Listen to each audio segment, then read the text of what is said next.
Good morning, everybody. We're very excited to have all 300 of us here attending the first session of the ADL 2.0. And to begin the session today, may I invite Ms. Jen Ramirez of SALT to lead us in the opening prayer.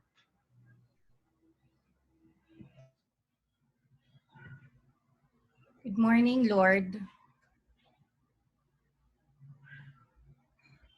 We come to you today, humbled and grateful.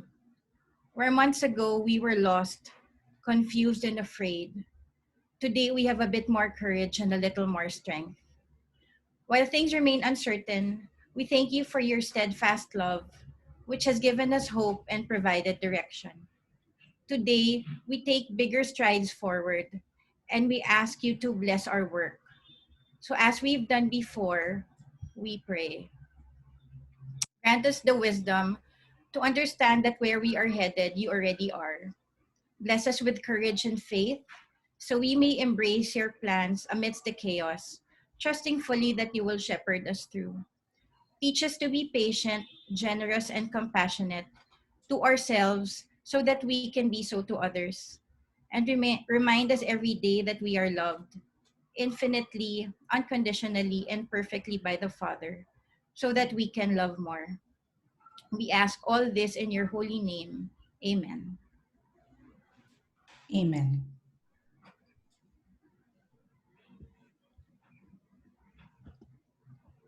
Good morning. I'm Jet Ching of the SALT Institute, and I have the pleasure of introducing a resource person for this training series called ADL 2.0 Coaching and Supervising Online Learning.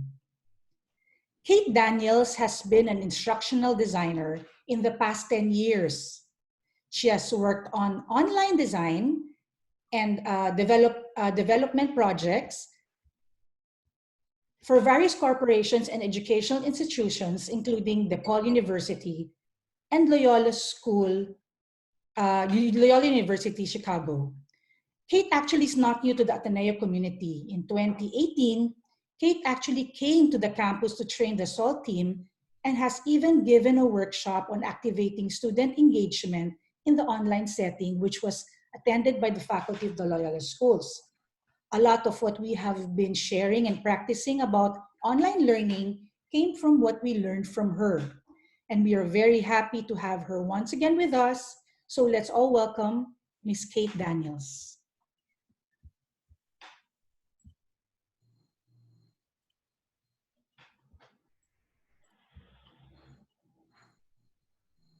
All right. Thank you so much, Jay. Thanks for that lovely introduction. And thank you, Jen, for the beautiful prayer.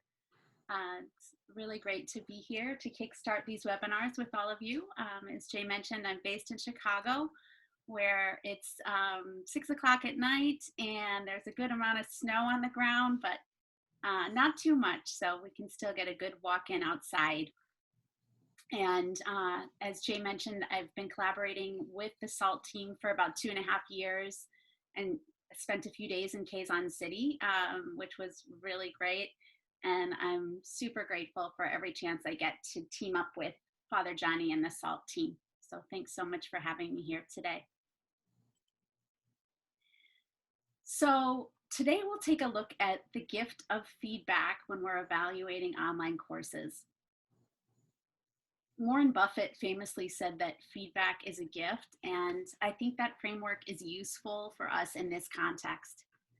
And I'd like to kind of get started in the chat box right away. I see that a lot of people have already entered greetings, but thinking about this analogy of feedback being a gift, let's think a little bit, what goes into giving someone a gift? Just very basically, when you're getting someone a gift, what goes into that?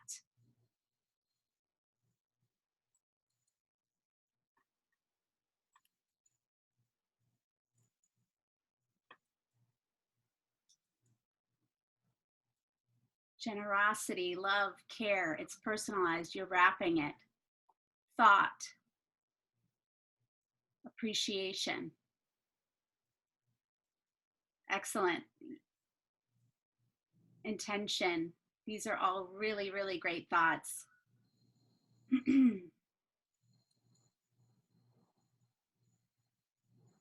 concern, thoughtfulness,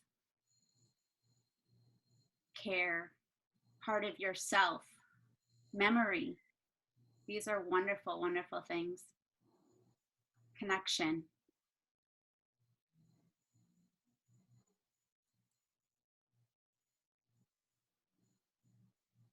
Great. So thinking this way, when we give a gift, I mean, just very practically, we tend to wrap it up nicely and hand it over thoughtfully.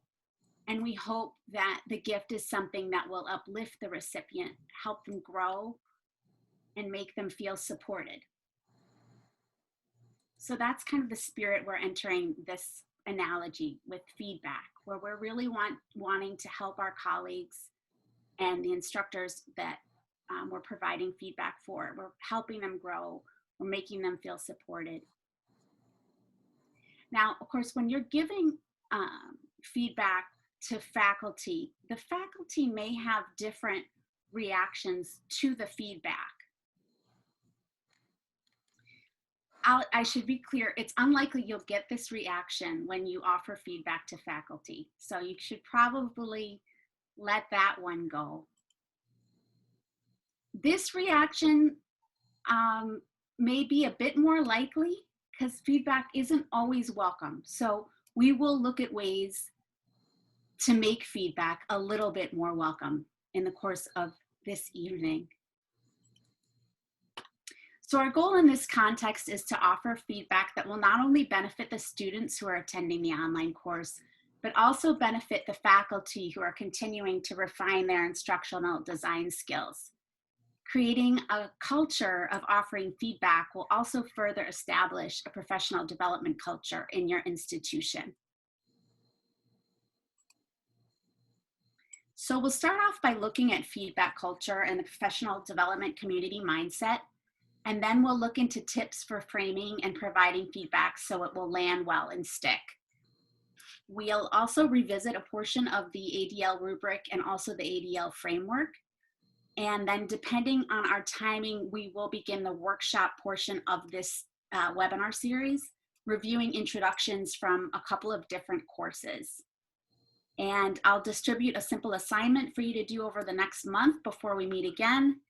And then we'll get into QA.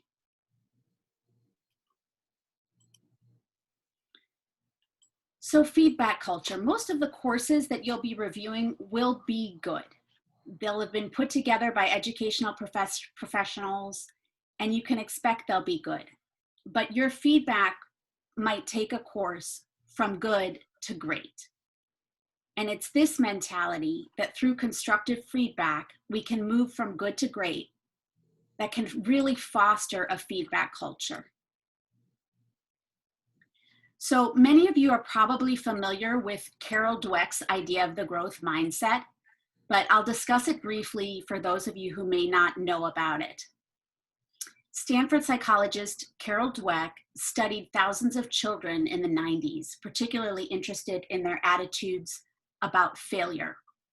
She and her colleagues found that some students rebounded by even the smallest setbacks. I'm sorry, that some students rebounded while other students seemed devastated by even the smallest setbacks. And it's from this work that Dr. Dweck coined the terms fixed mindset and growth mindset to describe the underlying beliefs people have about learning and intelligence.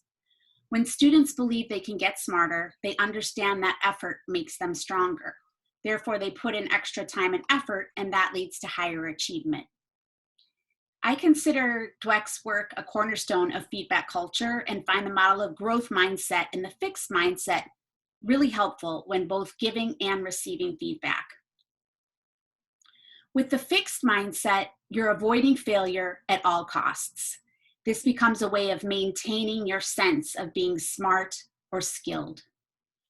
A growth mindset thrives on challenge and sees failure not as evidence of unintelligence, but as a heartening springboard for growth and for stretching our existing abilities. These two mindsets begin to manifest in us from a very early age and informs a lot of our behavior as well as our relationship with success and failure. So I highly recommend you look into her book Mindset. if you haven't already.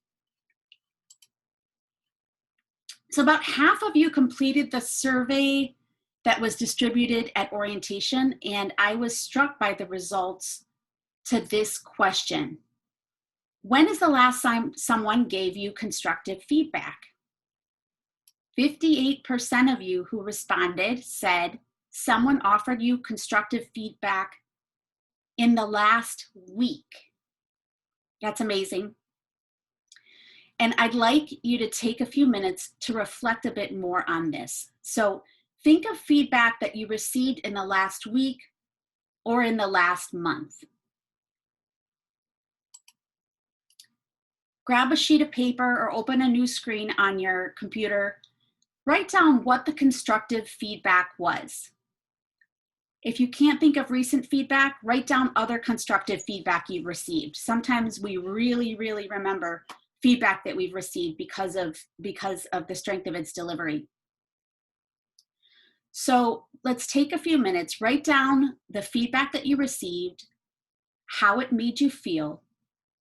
Was it actionable, helpful feedback? Did you integrate the feedback in your behavior or practices? Any questions about this exercise before we begin? You can put those in the chat box. Great. Let's take about 4 or 5 minutes to reflect on feedback.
Great. Hopefully you were able to really reflect on a time you received feedback. I'd love to hear from a couple of people. I know it's first thing in the morning there, but I'm hoping that we can hear from at least 2 people who are willing to share. It's a vulnerable share, but hoping Okay. that, yes. Okay. Okay. I'm willing to share because this feedback was unforgettable for me and it helped me in my life. So I had an uncle. I was still a young man then. I was around 22. And I had the bad habit of always going out at night on a Friday night, Saturday night. And then my uncle in the 70s, that was 1970, I remember, he said, you know, if you always go out like that, you might end up in a shotgun marriage or in the Philippines. So here, during that time, it was a very conservative time. And it was martial law, it was different then. And so I reflected on it and I realized it was right. So it was actionable, it was simple. Just if you're going out on a date, just 11, 12, and go back home. So I integrated that feedback and I applied that in my life and it has helped me a lot. And so, and also I realized it's good for my health if you don't sleep out and go home the next day. That's bad. You don't get your 8 hours sleep. So that helped me a lot in terms of health and also in my personal life because I didn't get into trouble. Thank you. That's all. That was a great example. Thank you so much. Before you go, may I ask, do you remember how you felt when you received the feedback? Uh, well, as a man, actually, I think I don't usually feel. But maybe during that time, since it was a very long time ago, more than 30 years, maybe I was a little bit anxious when I received it. And I realized maybe he's right. So I had to reflect and think. So I was ruled more by my thinking, cognitive, rather than affective. Very nice. And it sounds like you are now at least experiencing that feedback as a gift, even if you didn't in the moment. In hindsight, Yes, yes. yeah. Thank you so much. Yeah, thank you also. Let's hear from a couple more.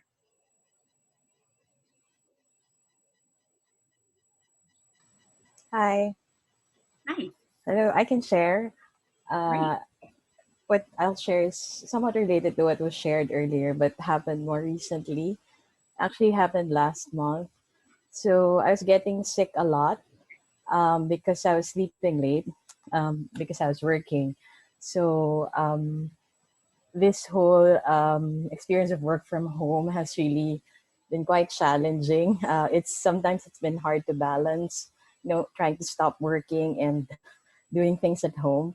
So I was getting sick. And then suddenly my 12-year-old son approached me and said, Mom, you really need to rest because you're already getting sick.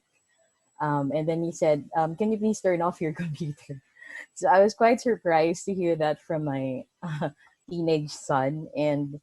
But I was also happy that he was concerned about me. And so after that, I started reflecting and coming from this boy and observing that I really need to stop at some point. And so now I try to rest a bit more and sleep earlier, but sometimes I still fail. But I'm trying to follow what he said. So that's it. Wonderful. That's a great example, Jen. And I'm sure so many people here can relate to exactly that example. So glad you mentioned it. Let's hear from one more person before we move forward. Good morning. I can share. Great. Hi, I'm Prixie from the English department. This is feedback I just got yesterday on my online class. Oh my. Yeah, because I asked the students to fill up an online evaluation form already. I was a little disappointed because not too many filled it up just yet. I think maybe they're also in a rush to finish requirements, but I enjoyed this feedback. It's a personal feedback sheet that I made myself, and it got me thinking also about how I handled this course during this rather truncated quarter in Ateneo de Manila because of the storm and because of the schedule changes. Let me read one feedback from one student. Okay, let me just get it out. So generally, I was very happy with the feedback considering I felt the class was a fail. I mean, I felt I could have designed it better, but so first she said she learned the value of what I was teaching. She enjoyed working with classmates and group mates and wanted to see more opinions. And she enjoyed the apps like Perusal and Padlet. However, she did say that she felt the format of Canvas could have been better improved. And I'm reading it now. She said, the format looked overwhelming because it was like all the tasks were coming out at once. And then she said, it would have been better if the module schedule was the upload of modules was scheduled better. And that got me thinking because another student mentioned in the feedback that she liked the way I uploaded all my modules on a predictable weekly basis. All modules would go up they would be visible on Friday, but I would open them on Mondays. So that got me thinking because that's two instances of feedback that are different. One said she liked the way they were coming out, and the other one said she felt that they were a little too overwhelming. So I started to think that perhaps the problem was because the quarter got truncated, and we I don't know if you heard, Kate, but we lost about almost 10 days. Even though we had lost those 10 days, I still persisted on the schedule because in my mind I was thinking better to tell the students or to show the students what's coming ahead than delay. So that's what I was thinking. But now when I saw this girl's feedback, I started to think that perhaps what I could have done was inserted some kind of cover letter telling the students that the modules are coming up and don't get overwhelmed, do them per step, okay? But I'm just releasing them so you can see the future in a way. So I think that's how, how did the feedback make me feel? It made me think about what I thought I had been doing right, only to realize that I could have done it better. Was it actionable? Yes. So I made a note to myself that in the next semester, I will be more careful about explaining how I release modules. Okay, and then finally, did you integrate feedback? Well, I gotta wait till next semester, and then we'll just see what happens then. That's all. Thanks. That's a great example, Priscilla. And certainly feedback from students is some of the most valuable feedback we'll get from online students.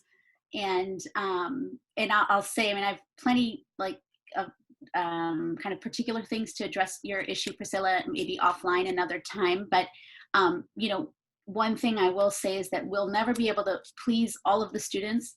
And some of them will want the information kind of rationed out over time, and some of them are going to want it all at once and work ahead, and there are best practices we can follow with that, but it can be tricky when we get our evaluations back from students and that they really respond very differently to decisions that you've made in the design. So these are really great examples. Thank you all so much. And it does sound as if you all received the feedback as a gift, and you all acted on the feedback. Now, let's take a minute to complete a quick poll. Let me see if I can pull this up.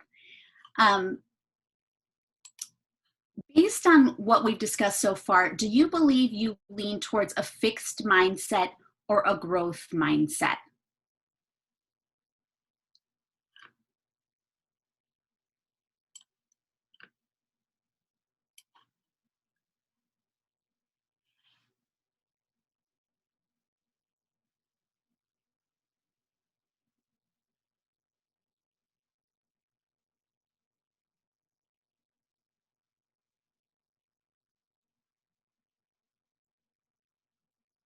I'll just wait about 20 more seconds.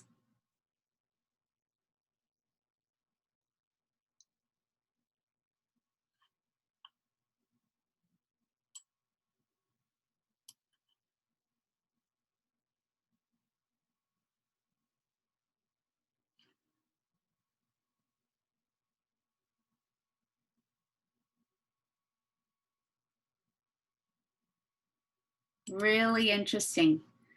Are you able to see the results? Oh, sorry. Now you should be able to. Jay, can you give me a thumbs up if you can see the results? Okay, great. So you'll see here that 42% growth, 56 mixture, only 2% of you feel that you're coming from a fixed mindset. So that's fascinating to me because I do think the fixed mindset is more common than we may realize. And I'll even admit that I have operated with a fixed mindset in much of my life. I've gravitated towards challenges that come easily to me because of my fear of conflict and failure. So I've worked to become more aware of the fixed mindset and how it holds me back from experiences and growth. Carol Dweck, she actually recently, well, compared to the publication of her book, she, which was in 98, I believe, she wrote a piece for Education Week in 2015, where she revisited her work on mindset. And she said, it's important that we acknowledge that we're all a mixture of fixed and growth mindsets, and we probably always will be. And if we want to move closer to a growth mindset in our thoughts and practices, we need to stay in touch with our fixed mindset thoughts and deeds. So she says, watch for a fixed mindset reaction when you face challenges. Do you feel overly anxious, or does a voice in your head warn you away? Watch for it, she says, when you face a setback in your teaching or when students aren't listening or learning. Do you feel incompetent or defeated? Do you look for an excuse? Watch to see whether criticism brings out your fixed mindset. Do you become defensive, angry, or crushed instead of interested in learning from the feedback? So really interesting stuff there, worth exploring, and I'll move forward in the interest of time. So let's take a few minutes to watch a quick TED Talk on how to give feedback that sticks. This is from Leanne Renninger, a cognitive psychologist.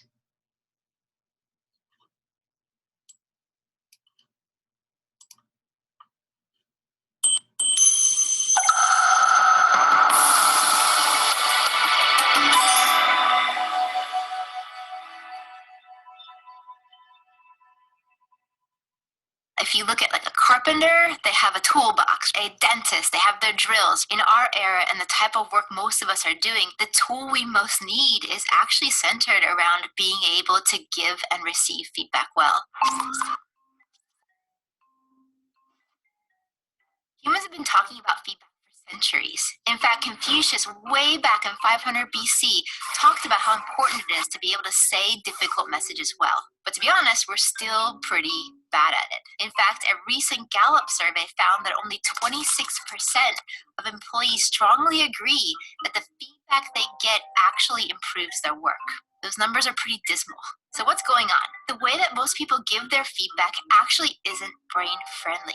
People fall into one of two camps. Either they're of the camp that is very indirect and soft, and the brain doesn't even recognize that feedback is being given, or it's just simply confused. Or they fall into the other camp of being too direct. And with that, it tips the other person into the land of being defensive. There's this part of the brain called the amygdala, and it's scanning at all times to figure out whether the message has a social threat attached to it. With that, we'll move forward in defensiveness, we'll move backwards in retreat, and what happens is the feedback giver then starts to dysregulate as well. They add more ums and ahs and justifications, and the whole thing gets wonky really fast. It doesn't have to be this way. I and my team have spent many years going into different companies and asking, who here is a great feedback giver. Anybody who's named again and again, we actually bring into our labs to see what they're doing differently. And what we find is that there's a 4-part formula that you can use to say any difficult message well. Okay, are you ready for it? Here we go. The first part of the formula is what we call the micro yes. Great feedback givers begin their feedback by asking a question that is short but important. It lets the brain know that feedback is actually coming. It would be something, for example, like, do you have 5 minutes to talk about how that last conversation went? Or I have some ideas for how we can improve things. Can I share them with you? This micro yes question does 2 things for you. First of all, it's going to be a pacing tool. It lets the other person know that feedback is about to be given. And the second thing it does is it creates a moment of buy-in. I can say yes or no to that yes or no question.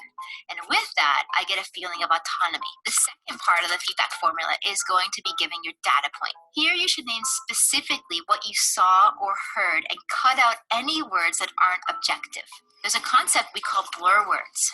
A blur word is something that can mean different things to different people. Blur words are things that are not specific. So for example, if I say, you shouldn't be so defensive, or you could be more proactive. What we see great feedback givers doing differently is they'll convert their blur words into actual data points. So for example, instead of saying, you know, you are reliable, we would say, you said you'd get that email to me by 11, and I still don't have it yet. Specificity is also important when it comes to positive feedback. And the reason for that is that we want to be able to specify exactly what we want the other person to increase or diminish. And if we stick with blur words, they actually won't have any clue particularly what to do going forward to keep repeating that behavior. The third part of the feedback formula is the impact statement. Here you name exactly how that data point impacted you. So for example, I might say, because I didn't get the message, I was blocked on my work and couldn't move forward. Or I really liked how you added those stories because it helped me grasp the concepts faster. It gives you a sense of purpose and meaning and logic between the points, which is something the brain really craves.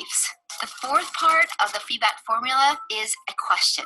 Great feedback givers wrap their feedback message with a question. They'll ask something like, well, how do you see it? Or this is what I'm thinking we should do. But what are your thoughts on it? What it does is it creates commitment rather than just compliance. It makes the conversation no longer be a monologue, but rather becomes a joint problem-solving situation. But there's one last thing. Great feedback givers not only can say messages well, but also they ask for feedback regularly. In fact, our research on perceived leadership shows that you shouldn't wait for feedback to be given to you, what we call push feedback, but rather you should actively ask for feedback, what we call pulling feedback. Pulling feedback establishes you as a continual learner and puts the power in your hands. The most challenging situations are actually the ones that call for the most skillful feedback. But it doesn't have to be hard. Now that you know this 4-part formula, you can mix and match it to make it work for any difficult conversation.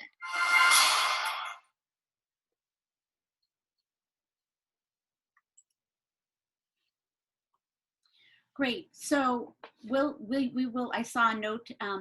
Yes, thank you for adding the link there, Leisha. And I'll also go over the high points of the video. So let's think of a scenario that may be familiar to some of you.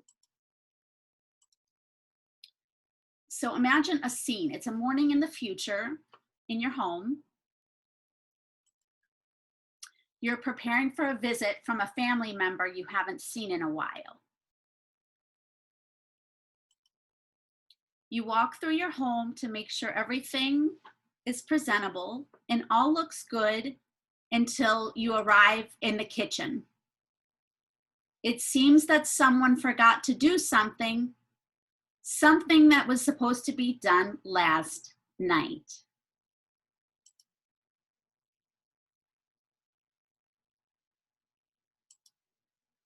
Your initial reaction may sound like this. Why are the dishes still in the sink? I thought you said you would get them done last night. It's a mess in here. So this is one approach. Now type in the chat box, what do you think the outcome will be if this is the feedback you deliver?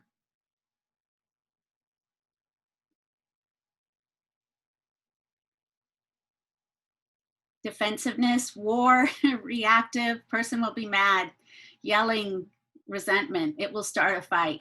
The dishes won't get done. Exactly. So let's try to offer feedback with Dr. Renninger's framework. The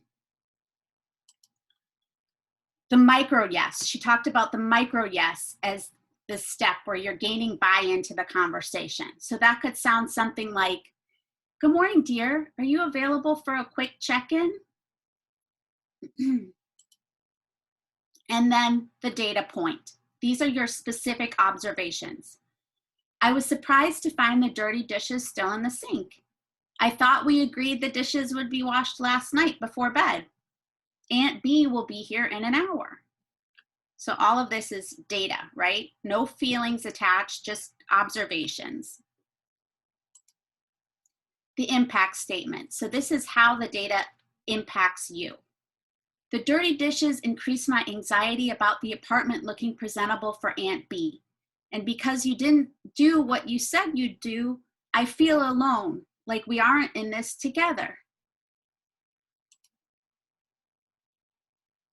And then the question, this is where you invite a joint problem-solving situation. "What are your thoughts about this? Do you think we can work together on the dishes before Aunt B arrives?" So what do you think the outcome would be if the feedback was delivered this way?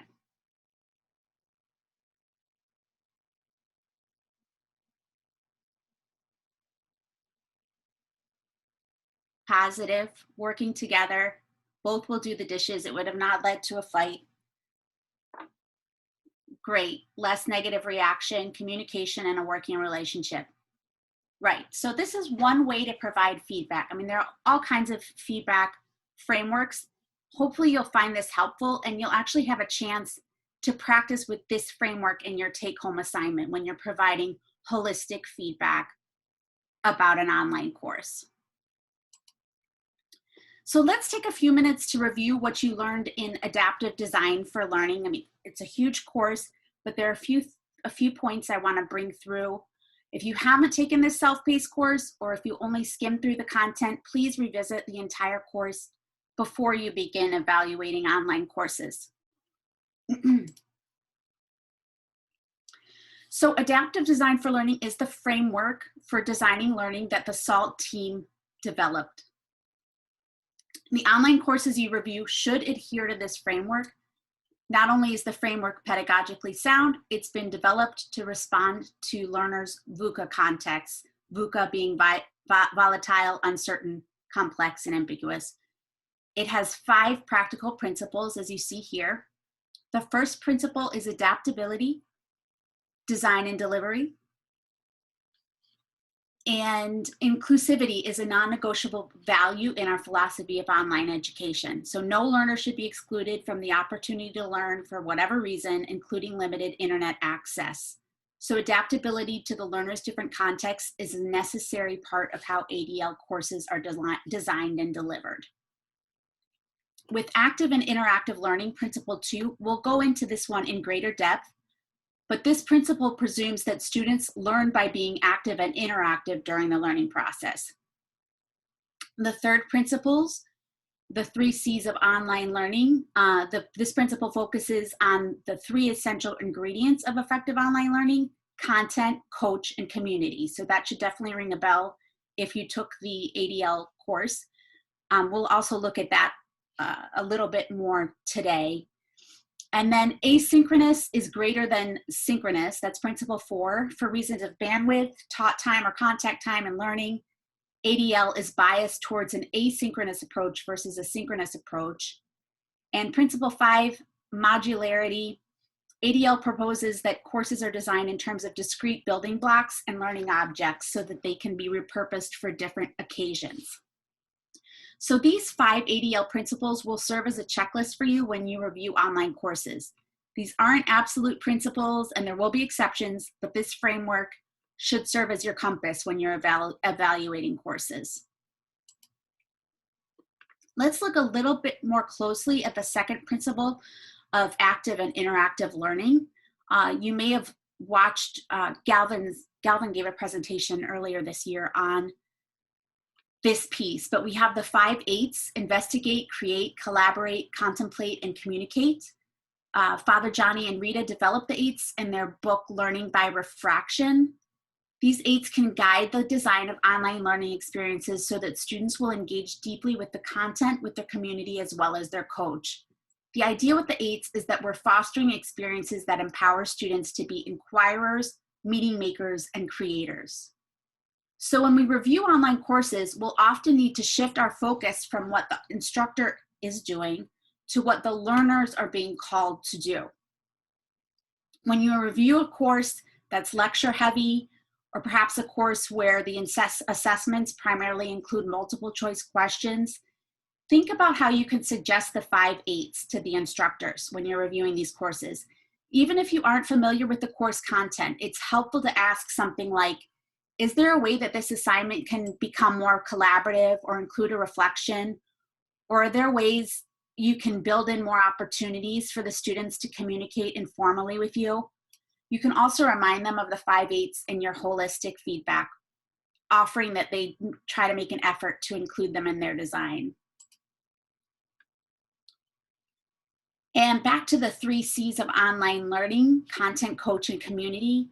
So when we think about traditional classes before, say, Web 2.0, the student experience was very content focused, meaning the relationship between the students and the content was centered. And unless they had group assignments, students may have interacted with their peers rarely during a course. They may meet with their professor one-on-one on 1 or 2 occasions, but with all the ways we can collaborate now virtually and all the media we can use to access content, we're finding that a balance of time spent with content, community, and coach can really offer the optimal learning environment for students. I call the 3 C's the trifocal lens. I find this helpful when reviewing courses as well. So as a spot check, asking questions like, is the instructor's presence actively felt in this course?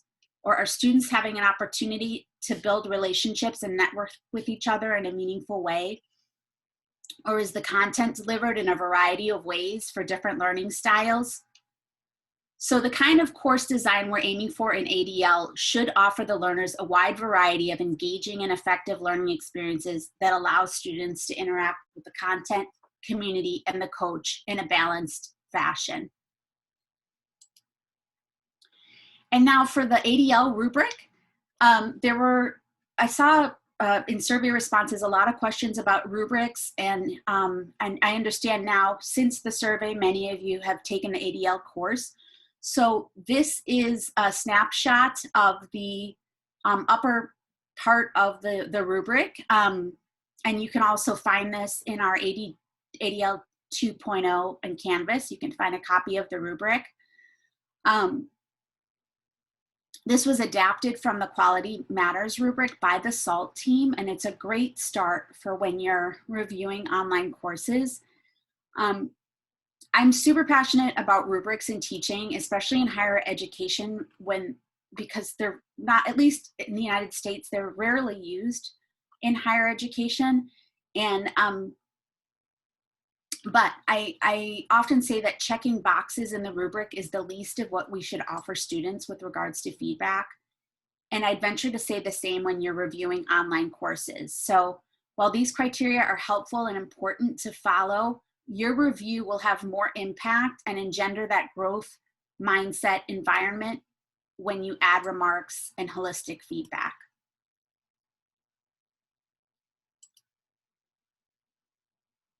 So this is going to be a quicker portion of the series, but basically, of the evening, because over the course of the series, we're going to have a chance to review a lot of different online courses. And tonight, we're just going to take a snapshot and look at a couple of courses against the ADL rubric and against the trifocal lens of content, coach, and community, and as well as the 5 principles of ADL. I should say that hundreds of faculty very generously offered their courses to be in the hot seat with us. And the SALT team shared a few of course introductions with me for the workshop purposes. So we'll just spend a quick couple minutes. I'm going to page through the screens, and I'm a little concerned you may not be able to see you'll have to let me know how the, if you're able to actually see the content as I share it. But this is from a course called Purposive Communication. And like I said, we're just going to take a look at the introduction to the course. I'm going to page through it a little bit. And so you can see what another course looks like, and perhaps a completely different discipline than the one you're teaching. So it starts here with an opening prayer.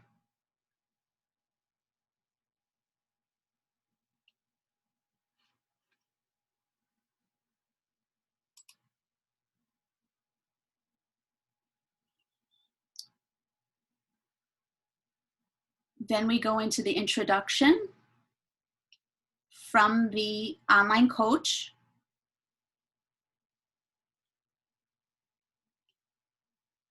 She offers the class schedule.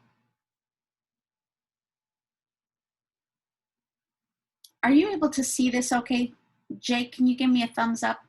It's okay? All right.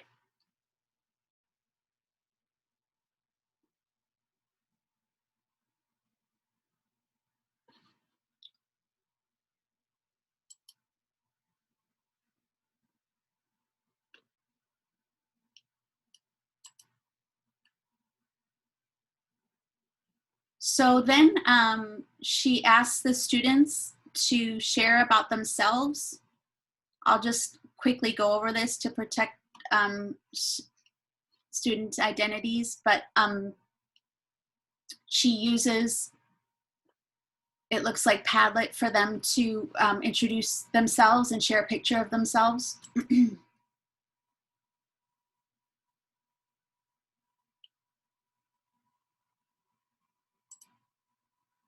And here's her course overview. She provides a description up top, as well as kind of how she breaks down the modules.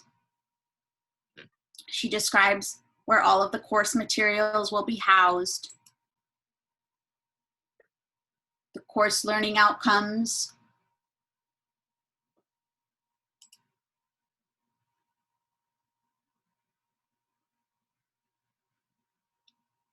what to expect around assessments. She goes into the roles, rules, and routines, which you should recognize from the ADL course as a suggestion to establish those at the outset. So includes the school policies,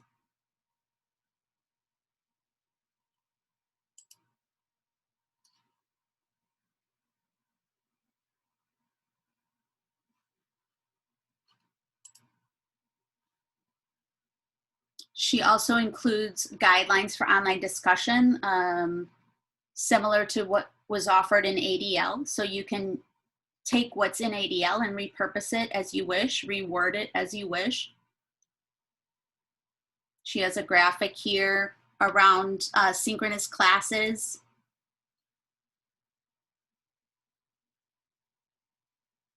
She talks about schedule and flow. Asks for a class, nominations for a class beetle, talks about teams. So as you can see, it's very thorough.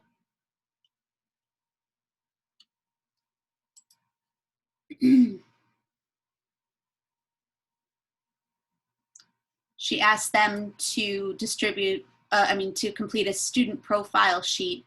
So when you come to this with a student's disposition and you see all of this information, you're imagining logging in for the first time and you have all of this information in front of you. It can be a lot, and I've found that faculty have struggled a lot with this introductory module in terms of organizing it in such a way that it won't overwhelm the students. And even Priscilla mentioned feedback that she received earlier from a student, that feeling of overwhelm. So what can we do to really organize that initial content so they don't feel overwhelmed. Chunking it is very important so that you're not having to do a lot of scrolling. That is one feedback that I would offer here, is that there's on quite a few of these pages I've had to do a lot of scrolling. Some of the students will be accessing the course on their mobile device, so the scrolling is much more intense when you're on a smaller device. Another thing that I would offer is because so much of this information is really crucially important for the entire length of the course, it might be worthwhile to create a quiz on the introduction. So have any of you actually done that with your students, created a quiz on the introduction to the course or on the overview?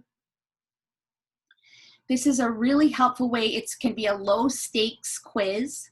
Great, it looks like Ms. Ladrido has done this. Yes, a few of you have done this. It's a great way to make sure that they're getting those key takeaways. So if there are particular dates when you're meeting, if there are particular rules that you want to be sure that they understand, and yes, it's a practice unrecorded graded quiz, exactly. So they're getting a chance to work with the quiz tool, and then you're also making sure that that knowledge transfer is happening with that orientation. So I just took a quick look at this course, and I want to show you another one.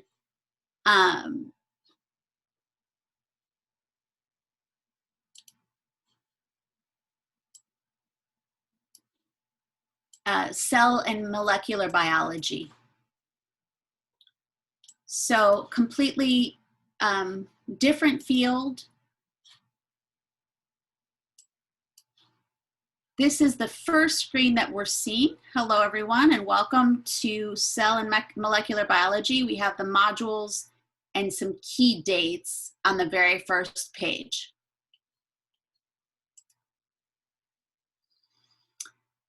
Here, the instructor offers a picture, a very friendly photo of himself and how to pronounce his name. This is always a good thing to do, and how you would like to be called.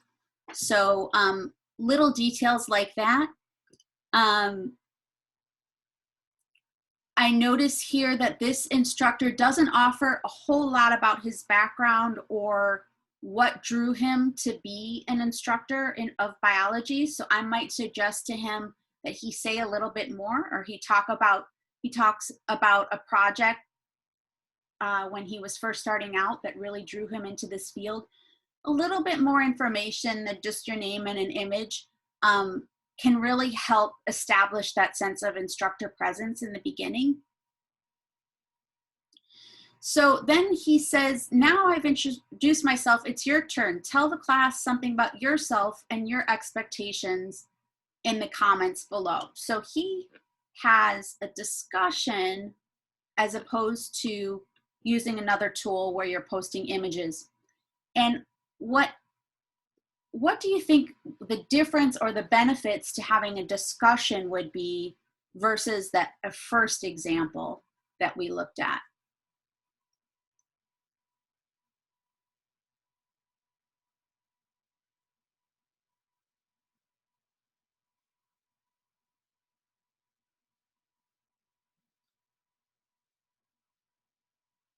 Great, students can interact with each other. There's connection at the very start. I'm not sure which one it was described as less engaging. The first example is more encouraging, interesting. Students can know more about their classmates. Yeah, I mean, very basically, the discussion approach allows not only the students to talk with each other and to say, hey, I went to that high school as well, or, you know, I live in the same neighborhood as you, but the instructor can also respond to individual students. When you have something more static, like that first example, they're not really it's like a one-to-many communication. You're not having those one-to-one communications. So I think it really depends on the class, and it depends on what the student what the desired outcomes are. But those are the kinds of things you want to consider when you're establishing the instructor presence up front. You really want to make sure that those kind of informal exchanges are happening.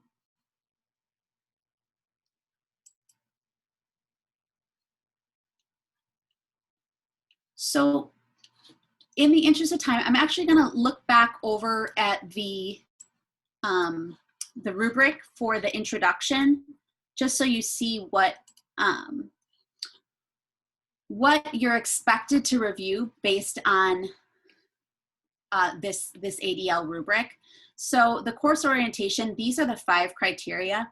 Students are introduced properly to the course, to the purpose, structure, and layout of the course.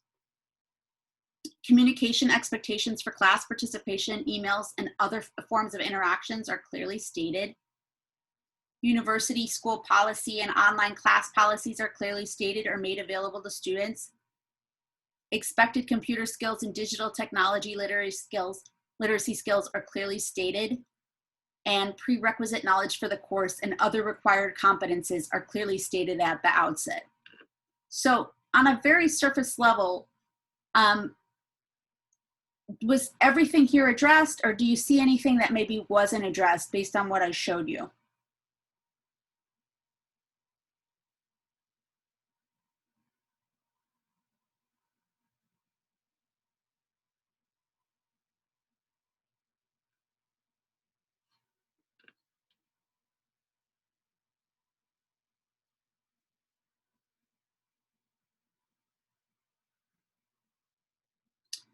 Standard A4 and A5. Yes, A4, exactly. I did not see, just in my cursory glance, I did not see that that was explicitly stated either.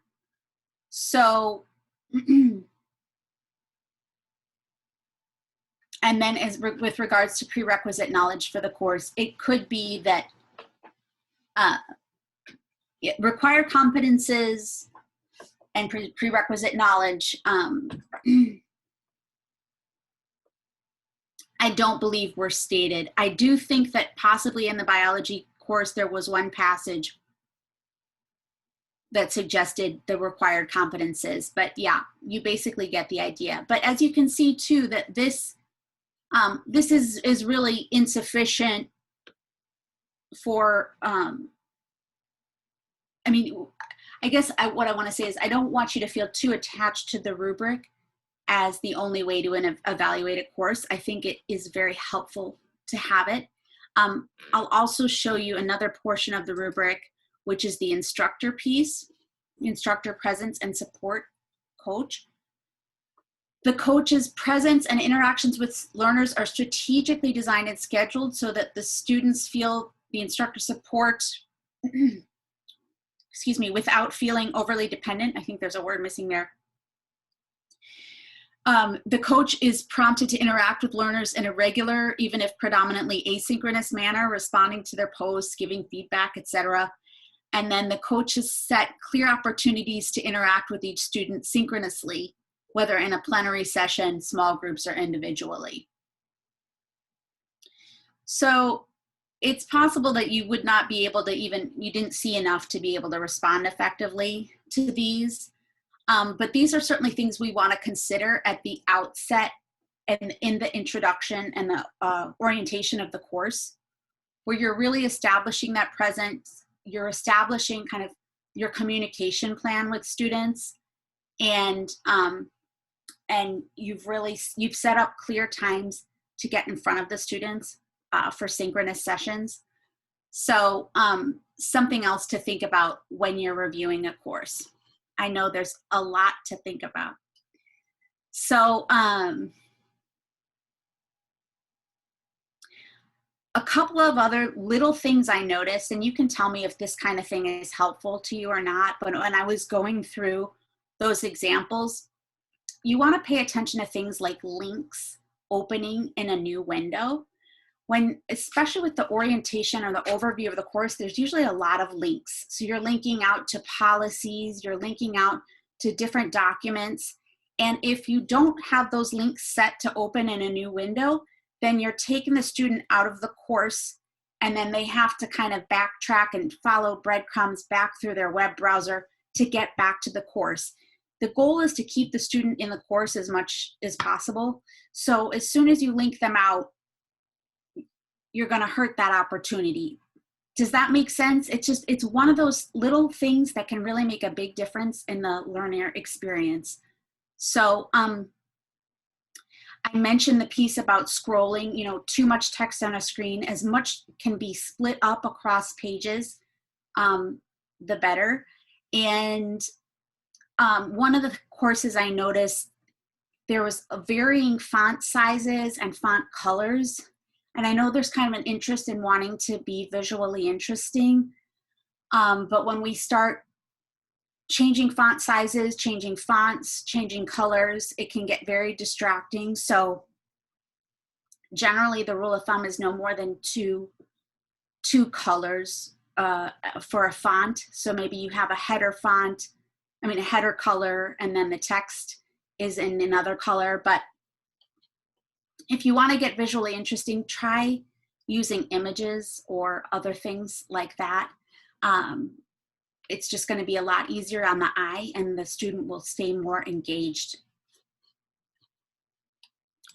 So very quickly, I'm going to put this Google Doc link in the chat box.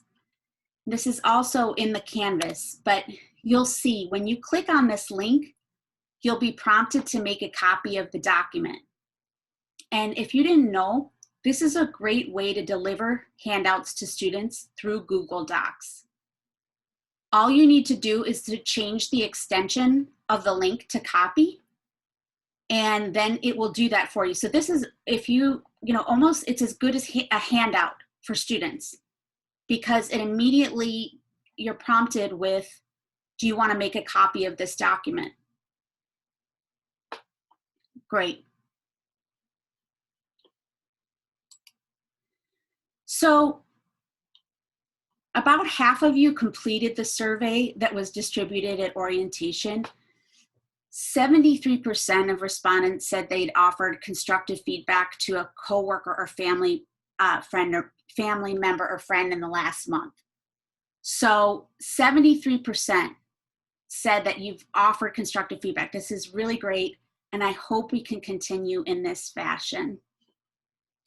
I should say too about the assignment, I'm asking you to take one course, any online course that you are evaluating or want to evaluate, and you'll just be looking at the overview and introduction of the course, and you'll complete that form.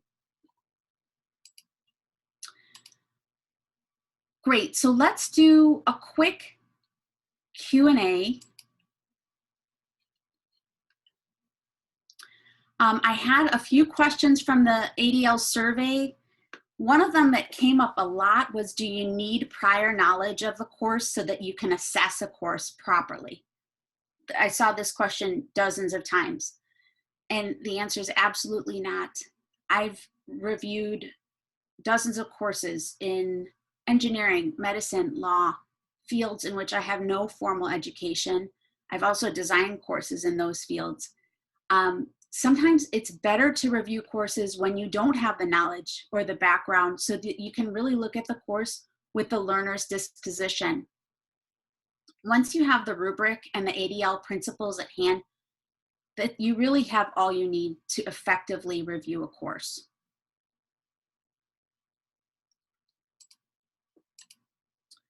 How do we coach so our instructors will be receptive to the idea of being coached?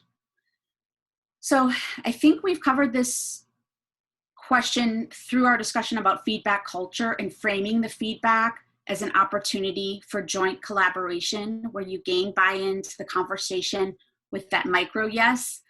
I think it's also helpful to use concepts and frameworks like the growth mindset, so you can point to those ideas versus making it seem like the feedback culture is an idea that's beginning with you. Another tip I would offer is to let your colleagues know where you are in the feedback continuum. So is feedback a big part of your life? Is it something you're just getting started with? I mean, you can share the examples that you wrote down tonight and say, you know what, I got this great feedback. It helped me do this. And this is what I'm hoping to offer you. So just another way to set it up. And then this question came up a lot as well in the survey. Now I understand, again, that you've taken the ADL course since then. I'd like to open up the chat for you all to answer this question. What are the main things that we should look for in online courses? Based on what we've talked about today and what you learned in ADL, what are the main things that you're looking for when you're reviewing an online course?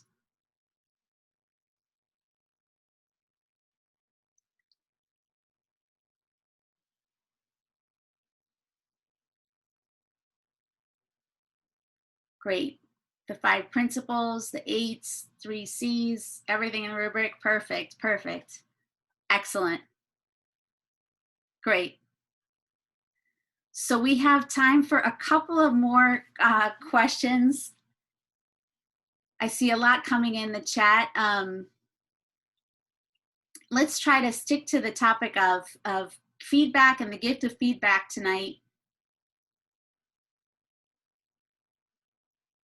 I see this question. May I ask is there any nuance in giving feedback to students who disclose psychiatric disorders?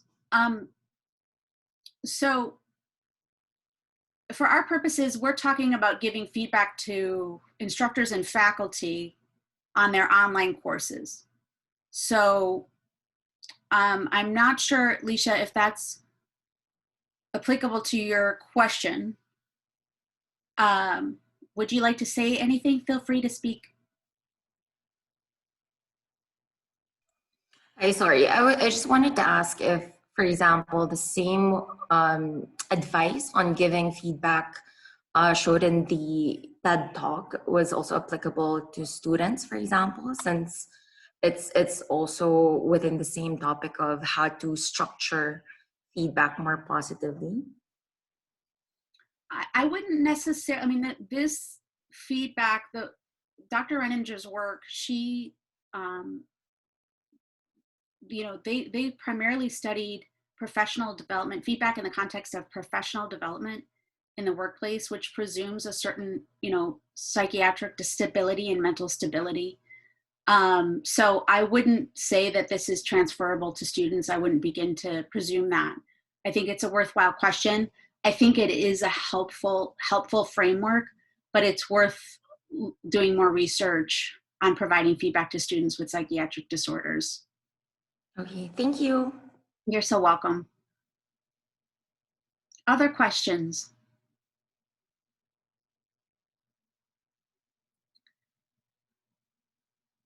Doesn't having the 4 parts of effective feedback make it too long, especially if there are many things we need to give feedback about, or should we limit the number of feedback given?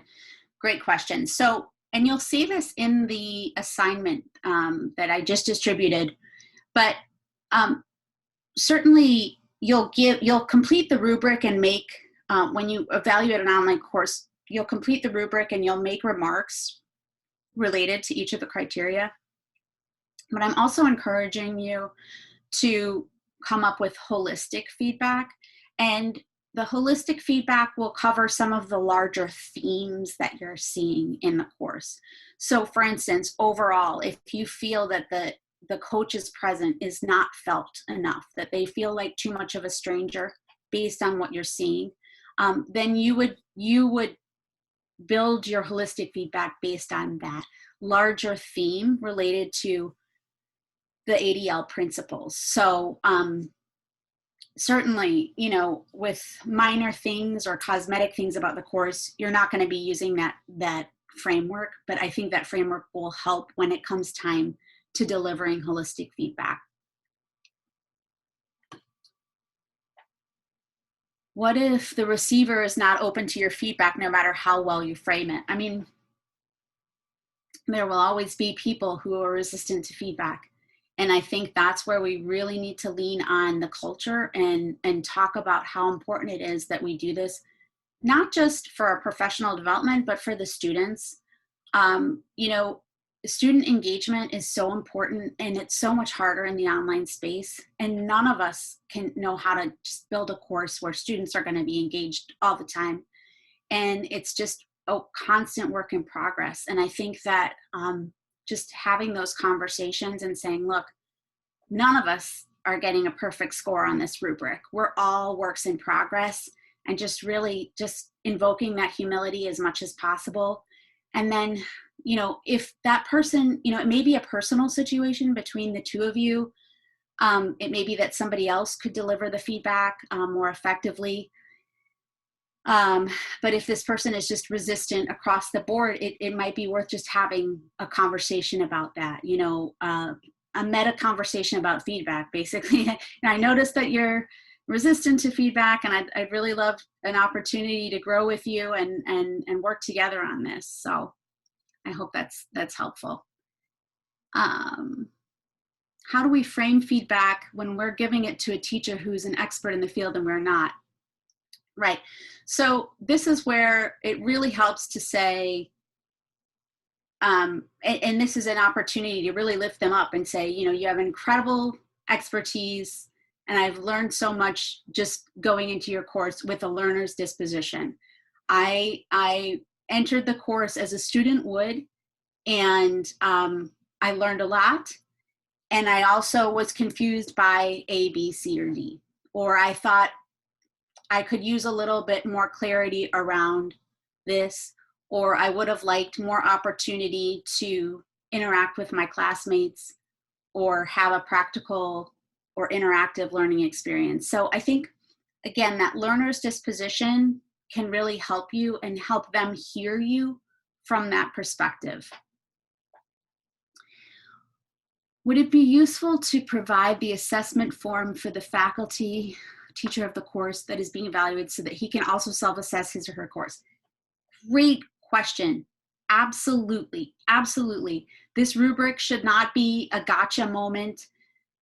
Reviewing online courses should not be a gotcha, you know, hey, you did it wrong type thing. It should be, hey, let's work together. And for all your faculty who are developing courses, please share the rubric with them. I'm so glad you asked that. Absolutely. And then that idea of comparing the evaluation with the self-assessment and the feedback from the peer. Oh, having peer evaluations, it's another great way of reviewing. So any tips on building a culture of trust so that communication becomes quicker and more open and candid? That's so interesting. Building a culture of trust. I mean, Father Johnny would be a great person to ask about that. You know, Father, do you want to speak to that if you're still here? Hi, Kate. Yeah, well, that's a difficult question, no? But I think the starting point will always have to be the shared goal, no? If it's clear to everyone that our motivation is primarily to bring, you know, high quality education online to our students, and all of us just want that, I think that would be the basis of the trust. So the shared mission, I think, would be the starting point of any trust, no? And the second thing, of course, will be the personal relationships, especially here in Asia. Personal relationships matter a lot, and so I think it's very important for leaders, especially, but also for our colleagues, to go out of our way to build personal relationships.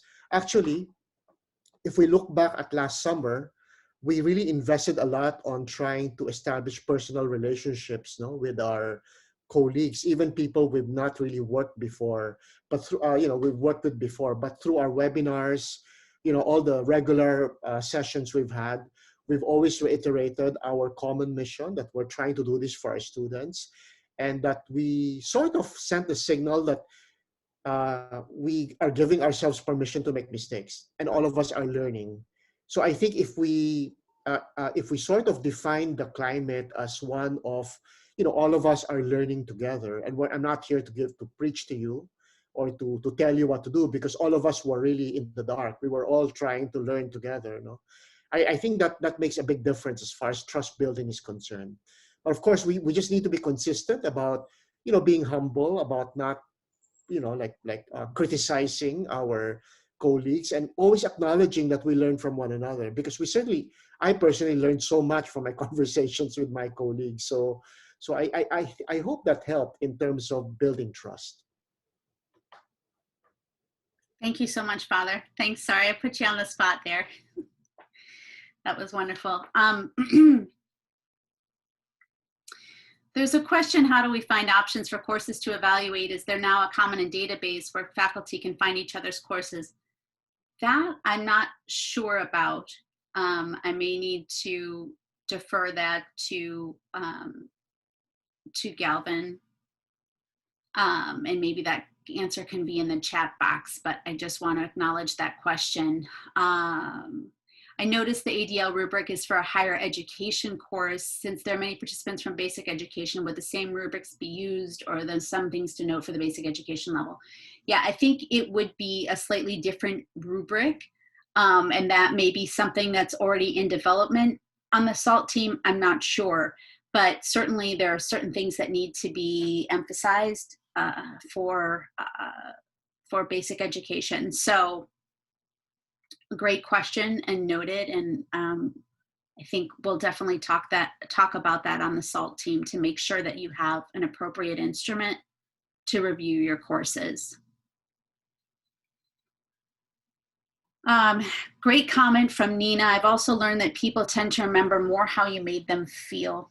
And that is partly why I asked, when you were reflecting on your feedback, how did you feel? And Dr. Reininger touches on this a little bit in her video, but the way we deliver feedback, the tone, the setting, I've talked about wrapping broccoli in cheese, right? So you're kind of with a child when you might do that, just to make the broccoli a little bit more palatable.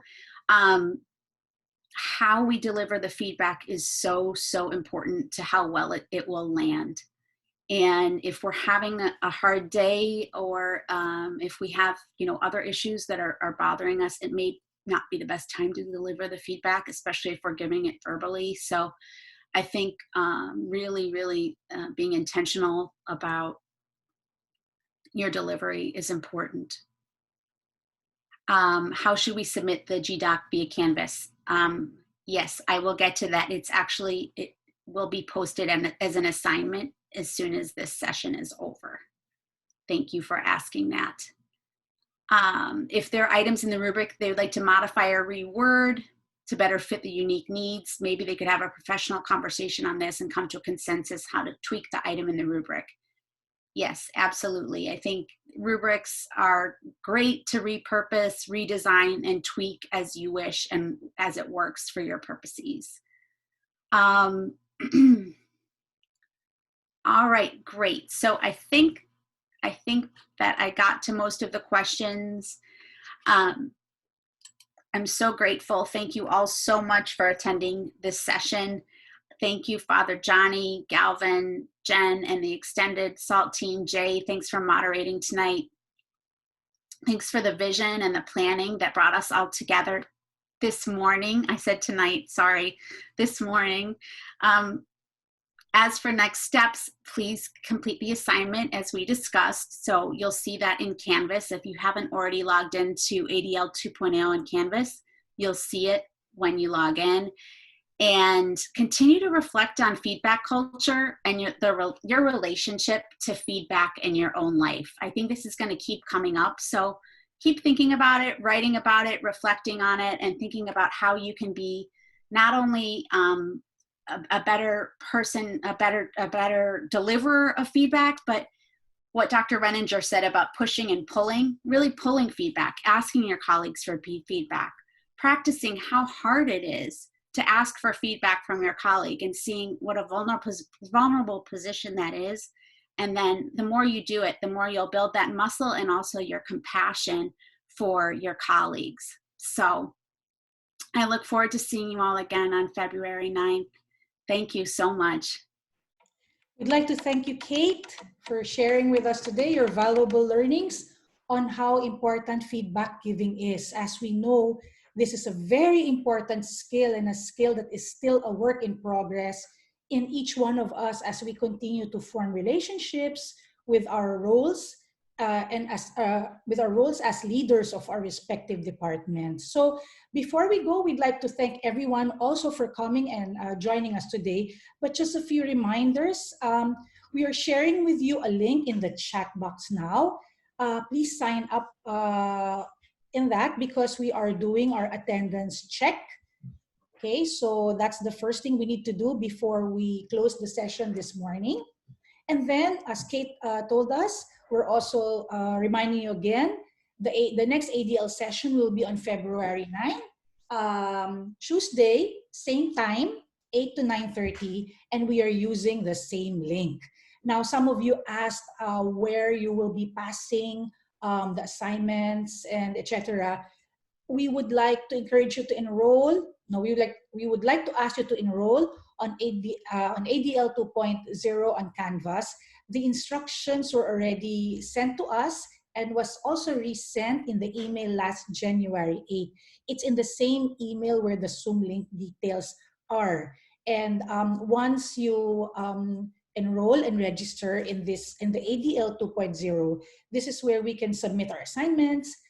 Recording for this session and the future sessions will also be uploaded here. And we can continue to discuss whatever we're learning. So it's really very important for all of us to register in the ADL 2.0. Okay, and now may I request you to turn on your video. We will do an activity that is really very important.